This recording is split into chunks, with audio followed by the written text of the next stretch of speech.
Hello नमस्ते guys. बघा आज होता म्हणजे 25 तारखेला मॅरी क्रिसमस असते. तर मग त्या दिवशी सुट्टी असते म्हणून मग मुलांना मुलांच्या स्कूलमध्ये एक दिवस अगोदरच साजरा करता. तर मग म्हणून मग आज कबीरच्या स्कूलमध्ये साजरा करणार होते.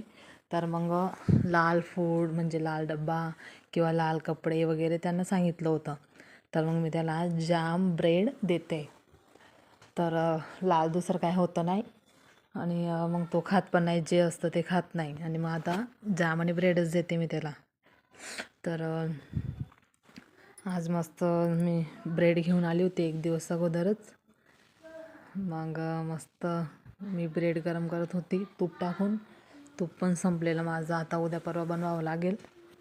तर मग मस्त जाम वगैरे लावून दिलं त्याला. तो गेला आहे आंघोळीला. तो त्याचा मस्त आता आंघोळ करायला लागला आहे, म्हणजे मला टेन्शन नाही. तर मग बघा मस्त डबा तयार झालेला आहे त्याचा जाम ब्रेड. बघा आंघोळ करून आला माझा कबीर कसा हाय करते तुम्हाला.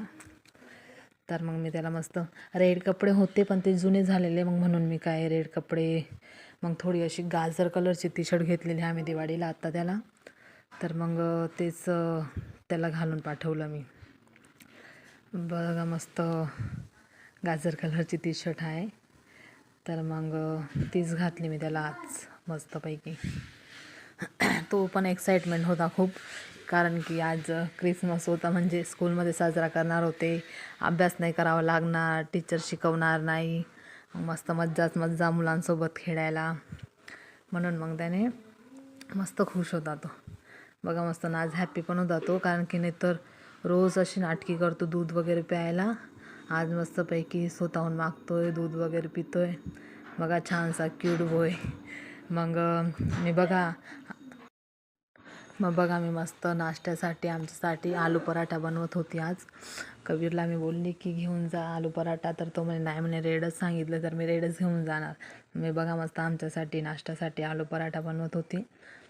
मग सगळेजण आता उठतील, आंघोळ वगैरे करतील, मग नाश्ता करून त्यांना बाहेर जायचं होतं.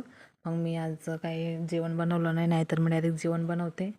मग ते दुपारी येऊन मग जेवणार होते, मग त्यासाठी मी नाश्ता बनवून टाकला. पराठे चालूच होते माझे धावपळ. कबीर गेला म्हणजे मग काम चालूच असतं. पराठे तयार झाले का मग लगेच आंघोळ वगैरे करून स्वयंपाकाला. बघा मी मस्त नाश्ता करायला बसली. मेथीचा लाडू, चहा, शेजवान चटणी आणि आलू पराठे. गाणे ऐकत ऐकत मस्त म्युझिक लावून देते मी सकाळी. Okay bye.